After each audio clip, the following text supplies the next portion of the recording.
Selamat pagi teman-teman, kita lanjutkan ya dalam video tutorial bagian kedua ini ya, part kedua ya. Dalam bagian pertama tadi saya jelaskan mengenai cara mengisi KPI. Dalam bagian kedua ini saya akan melanjutkan mengenai cara mengisi realisasinya ya. Jadi seperti ini teman-teman ya, jadi Anda tadi sudah saya minta untuk isi KPI, klik di sini. Kemudian, nah ini seperti ini ya, kemudian Anda tadi tambahkan ya.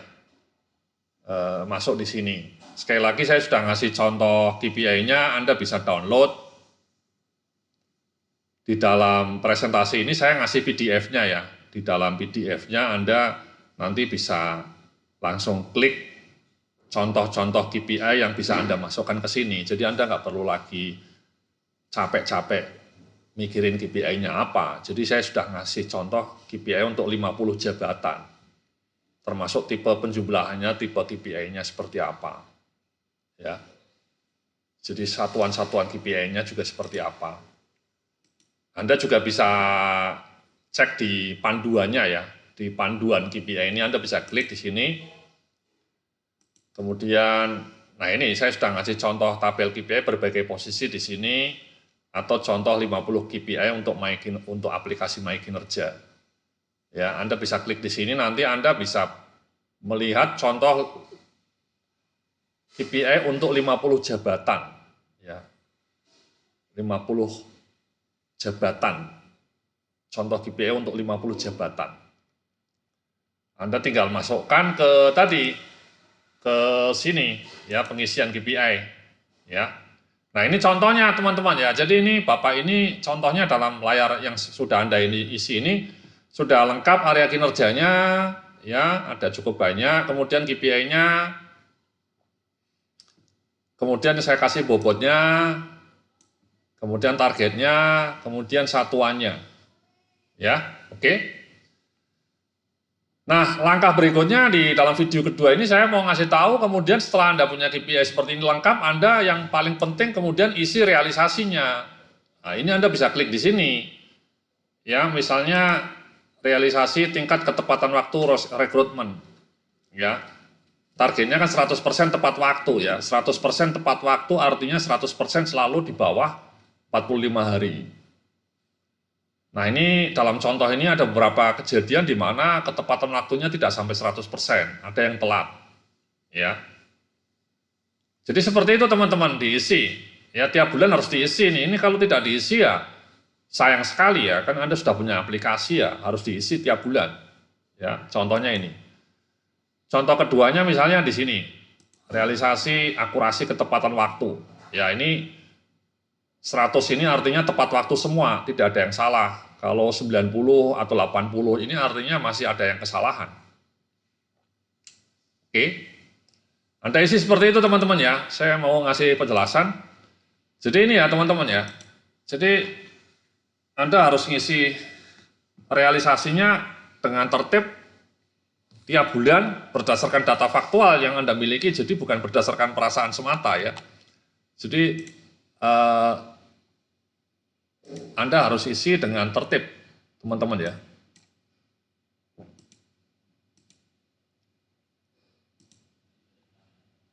Ya, jadi contohnya misalnya Anda punya targetnya penjualan Pak Yudya, targetnya 10 miliar per tahun ya.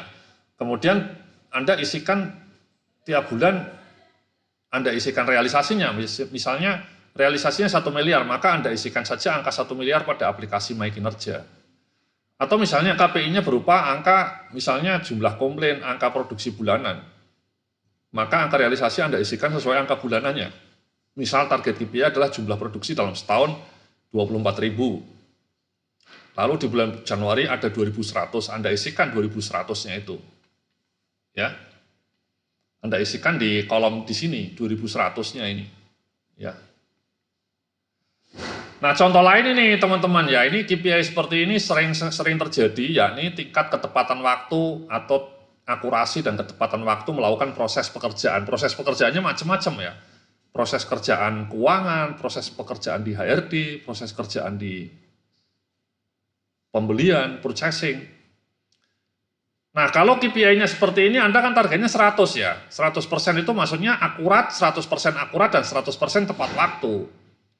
Nah, cara ngisinya bagaimana Pak Yudi realisasi bulanannya? Ya kayak gini, kalau misalnya tidak ada kesalahan, tidak ada keterlambatan, ya nilaimu 100. Tapi kalau ada satu kesalahan, nilaimu 90. Ada 2 kesalahan atau keterlambatan, nilainya 80. Kalau 3 kali, nilainya 70 dan seterusnya. Skala nilai di atas dapat Anda ubah ya. Misalnya, kalau Anda ingin ketat, misalnya kesalahannya fatal. Kalau kesalahannya fatal, satu kesalahan aja nilainya mungkin 0. Atau misalnya kesalahannya medium. Satu kesalahan aja, maka nilainya sudah drop menjadi 50. Tidak harus nunggu 5 kesalahan. Kesalahannya satu aja sudah 50. 2 kesalahan langsung 0. Itu boleh seperti itu. Kalau kesalahannya fatal. Tapi kalau kesalahannya minor, tidak begitu fatal, ya mungkin Anda bisa pakai skala ini. Ini penting ya, supaya Anda nanti ketika ngisi realisasi Anda punya acuan, Anda tidak sembarangan ngisi nilainya 100, tapi Anda berbasis kesalahan atau keterlambatan. Siapa yang melacak keterlambatan kesalahannya ya atasannya atau usernya ya, atau bagian lain kan kadang-kadang bisa melacak. Misalnya orang HRD salah ngasih hitungan lembur, itu kan karyawannya jadi komplain. Nah, itu kan bisa dianggap sebagai kesalahan. Oke. Nah, kalau yang contoh berikutnya, kalau misalnya KPI-nya berupa realisasi penyelesaian program kerja, ya Anda biasanya punya KPI seperti itu. Nah, ini ngisinya sesuai progres, Pak. Ya. Dalam hal ini Anda wajib menyusun semacam timeline atau jadwal penyelesaian program kerja. Lalu tiap bulan Anda isikan realisasinya sesuai dengan kemajuan pelaksanaan proyek. Misal target penyelesaian program kerja atau proyek adalah 100% di bulan Desember selesai dan. Lalu di bulan Januari progresnya baru angka 10%. Di bulan Februari naik jadi 20%. Di Maret nambah lagi 30% dan seterusnya. Harapannya pada bulan Desember proyek sudah selesai 100%. Jika proyek sudah selesai di bulan Juli misalnya, maka realisasi Juli hingga Desember ditulis dengan angka yang sama, yakni 100. Jadi Julinya sudah 100 misalnya. Ya, Agustus, September, dan seterusnya tetap 100, nggak apa-apa. Ya. Nah ini contohnya teman-teman ya, sudah ada isiannya ya. Jadi KPI pertamanya jumlah pegawai baru yang lolos masa percobaan, misalnya Januari 100% lolos semua. Februari yang lolos cuma 90%, Maret 90%. Atau nomor 2, employee turnover-nya targetnya setahun 30%. Januari sudah ada 5% yang resign, Februari 4% resign, Maret 3%. Nanti diakumulasikan ya. Nah nomor 4 misalnya, tingkat akurasi dan ketepatan waktu HR admin dan services. Targetnya 100% akurat dan 100% tepat waktu. Januari, Februari, Maret ada yang telat, Februarinya ada yang salah misalnya. Nomor 3, ketepatan waktu ngisi KPI. Oh di tempat kami semua karyawannya tepat waktu Pak ngisi KPI-nya. Januari, Februari, Maret ngisi realisasi bulanannya tepat waktu, diisi 100% semua. Jadi gitu ya teman-teman ya, jadi cara ngisinya seperti itu ya. Ini kebetulan tipe KPI yang persentase ketepatan waktu. Kalau GE nomor 6 misalnya banyak kesalahan nih, ada keterlambatan, ada kesalahan sehingga pencapaiannya jelek. Nah basis pencapaian ini sekali lagi Anda bisa pakai tadi ya, Anda bikin kriteria seperti ini dulu. Jadi ketika ngisi realisasi itu Anda tidak pakai perasaan, tapi ada basisnya, ada dasarnya, ada norma skala kayak gini. Anda bikin dulu ya, kesepakatan. Sekali lagi nih skala seperti ini bisa Anda ubah-ubah ya sesuai derajat kesalahannya ya. Tapi angka ininya yang penting, angka ininya nanti dimasukkan kan, dimasukkan ke sini kan. Dimasukkan ke sini. Kalau angkanya tidak ada kan Anda nggak bisa masukin ke sini. Ya tadi contoh yang saya perlihatkan kan misalnya ini ya. Ini realisasinya. Nah ini kan 100, 100, 100, 80, 100, 100 ini kan apa dasarnya Pak Yodia kok bisa ngisi 180? Apa dasarnya? Dasarnya ya tadi. Ini dasarnya. Ya, jadi Anda harus bikin kayak gini dulu. Oke? Ini HR. Kemudian ini pemasaran. Ya, pemasaran seperti ini. Misalnya targetnya penjualannya nomor 1 itu 50 miliar. Januari realisasinya 4 miliar, Februari 5 miliar, Maret 6 miliar.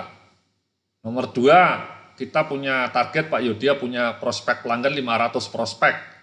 Januari ada 50 prospek, Februari 60 prospek, Maret 50 prospek. Nah, itu Anda isikan. Ya.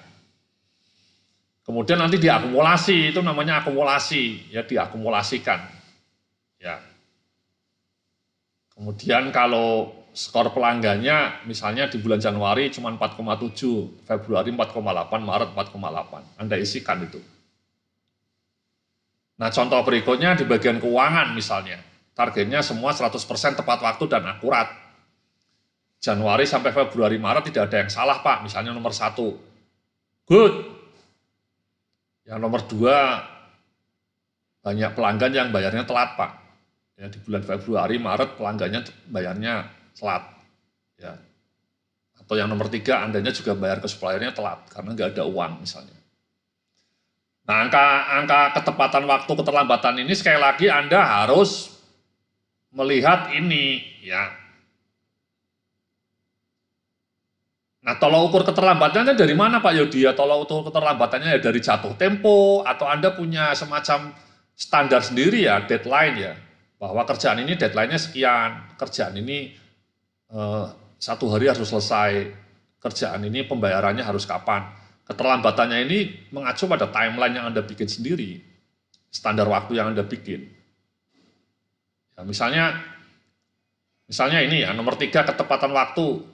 Misalnya Anda punya standar pokoknya KPI diisi tiap bulan tanggal 10 maksimal. Bulan sebelumnya diisi maksimal tanggal 10 bulan berikutnya misalnya. Ya, itu kan ada aturannya kayak gitu. Nah, setelah Anda isi, nanti otomatis software-nya akan menghitung sendiri, teman-teman. Ya. Jadi misalnya ini, teman-teman. Ya, jadi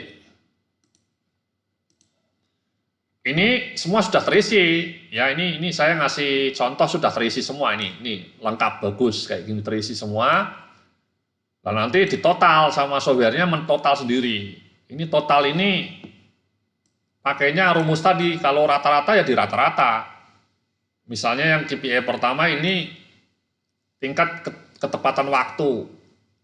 Ternyata ada beberapa bulan yang tidak 100% tepat waktunya, Mas, ada yang 80%, ada yang 100%, ada yang 90%. Nah, selama 12 bulan nanti di total, caranya mentotal ya di rata-rata, ini tambah ini, tambah ini, tambah ini bagi 12. Oke, itu 94. Jadi total ini adalah hasil dari penjumlahan tiap bulan. Ada yang di rata-rata, ya ini ya, ada yang pakai angka terakhir, ada yang pakai akumulasi. Ya, ini tipe penjumlahan ini sangat penting supaya ketika menjumlahkan ini software-nya tidak salah. Ya. Jadi misalnya sekali lagi contoh yang nomor 2, rata-rata skor penilaian pekerja baru. Tiap bulan ada yang 80, ada yang 90, 95, 75. Nah, kemudian di rata-rata selama setahun jatuhnya 86. Nah, skor pencapaian ini dari mana? Skor pencapaian ini adalah total realisasinya ini dibagi target. Misalnya 94% ya rata-rata pencapaiannya ya. Kenapa nilainya 94? Karena targetnya kan 100%. Targetnya kan 100%, teman-teman. Ya. Oke. Kemudian ini skor karyawan baru targetnya 90.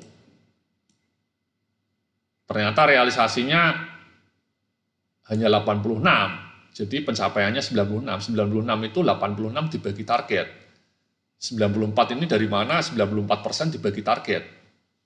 Ya, ini sama juga 90 dari mana? Pencapaiannya cuma 90%. Targetnya padahal 100%. Oke. Nah, setelah itu skor akhir itu skor pencapaian kali bobot, teman-teman ya. Jadi tinggal dikalikan bobot aja. Skor pencapaian ini 94 ini dikalikan bobot. Bobotnya berapa? KPI nomor 1, bobotnya kalau Anda lihat 10%. KPI nomor 2 15%. Itu skor akhir ini, skor pencapaian ini dikalikan bobot. Ya, ini juga dikalikan bobot. Ini dikalikan bobot. Hasilnya 13,5 dan seterusnya. Kemudian dijumlahkan jadilah 87,84. Jadi seperti itu teman-teman ya. Jadi kalau Anda ngisi tertib tiap bulan, nanti otomatis ngitung sendiri KPI-nya seperti ini. Ya. Tipe penjumlahannya juga harus tepat. Ya, sekali lagi saya sudah ngasih contoh-contoh, nanti bisa Anda download. Ya, seperti itu teman-teman. Ya, jadi kalau bisa Anda isi, kemudian secara otomatis software akan menghitung skor pencapaian dan skor akhir Anda seperti tampilan di atas. Rumus skor pencapaian untuk tipe KPI Maximize realisasi bagi target. Ya, realisasinya itu adalah total tadi, ya, total realisasi setahun dibagi target setahun. Kalau minimize dibalik, targetnya berapa dibagi realisasi. Kemudian skor akhir itu skor kali bobot. Oke? Jadi seperti itu ya teman-teman ya. Jadi kalau misalnya Anda ngisi realisasinya, KPI-nya tepat waktu, diisi realisasinya, itu munculnya kayak gini nanti bagus. Ya ini pencapaianmu, pencapaian setahun. Kemudian ini grafiknya karena tiap bulan diisi dengan tertib, grafiknya lengkap. Ya, ini skor pencapaian juga, grafiknya lengkap. Ini program pelatihan pengembangan, ini angka terakhir ya, tiap bulan naik progresnya, progres realisasi programnya naik. Kemudian akurasinya, kadang-kadang ada yang 100%, ada yang salah gitu ya. Kemudian ini employee turnover, ya, kadang 2%, ada di Oktober tinggi nilai 4%, kemudian diakumulasikan. Gitu teman-teman ya, kalau Anda ngisi KPI-nya tepat waktu, ngisi KPI-nya bagus, kemudian sekali lagi diisi tiap bulan, diklik warna biru, Anda isi ya, ini yang sangat penting ya teman-teman ya, jangan sampai warna birunya ini tidak terisi ya, jangan sampai kosong. Ini yang paling penting dari aplikasi ini ya, Anda ngisi bulanan kayak gini, dan ngisinya kalau bisa tiap bulan, jangan dirapel akhir tahun, itu kurang maknyus. Oke, kalau bisa tiap bulan. Kalau Anda meeting bulanan itu, kalau bisa salah satu agenda meetingnya ya membahas KPI ini, ngisi KPI dan membahas KPI Anda. Ya, jadi kalau bisa ini ketika Anda meeting bulanan ini, pencapaian grafik-grafik ini ditampilkan. Jadi kan Anda bisa melihat kinerja Anda. Oke. Gitu ya. Nah, kalau Anda atasan, Anda juga bisa klik di sini, melihat KPI anak buah Anda. Ya, ini ya KPI anak buah Anda sebagai manajer misalnya, Anda punya anak buah supervisor training, supervisor rekrutmen, Anda bisa klik di sini, lihat KPI dia, KPI-nya seperti apa. Anda juga bisa menyetujui KPI-nya atau merubah, Anda sebagai atasan bisa mengubah KPI-nya juga. Ya, atau menyetujui, kalau Anda sudah setuju, Anda tinggal klik di sini, kemudian klik setuju. Ya. Tapi ini opsional ya, bisa di awal tahun, disetujui atau di akhir tahun, ini opsional. Ya. Tapi kalau bisa tertib diisi di awal tahun, kemudian Anda klik. Ya. Oke. Jadi di sini saya bilang, Anda sebagai, selain pengisian KPI Anda sendiri sebagai atasan, Anda juga bisa melihat dan memberikan persetujuan pada KPI yang telah disusun anak buah Anda. Lihat gambar ya, tadi ya. Anda bisa lihat persetujuan dan diisi, kemudian Anda juga bisa memantau anak buah melalui menu ini juga. Ya, jadi menunya bisa dilihat. Ya, persetujuan KPI. Anda bisa lihat KPI-nya. Ini kebetulan anak buah Anda belum mengisi realisasinya ya. Kalau belum diisi ya kosong kayak gini teman-teman. Makanya kalau bisa diisi tiap bulan. Ya, ininya masih kosong, ini belum diisi. Ya, realisasi bulanannya belum diisi. Kalau bisa diisi teman-teman ya, jangan sampai kosong. Kemudian selain itu Anda sebagai atasan juga bisa menilai kompetensi anak buah Anda. kompetensinya seperti ini. Ya, Anda tinggal ngisi sangat baik atau baik dan seterusnya. Nanti skornya ngitung sendiri. Ya, ini jenis kompetensinya bisa diubah-ubah nanti oleh bagian HRD Anda. Ya, jadi Anda tidak lagi pakai kertas, tidak lagi pakai Excel, pakainya aplikasi seperti ini. Jadi sangat otomatis ya, keren dong, modern. Sudah era digital, jangan pakai kertas lagi. Oke?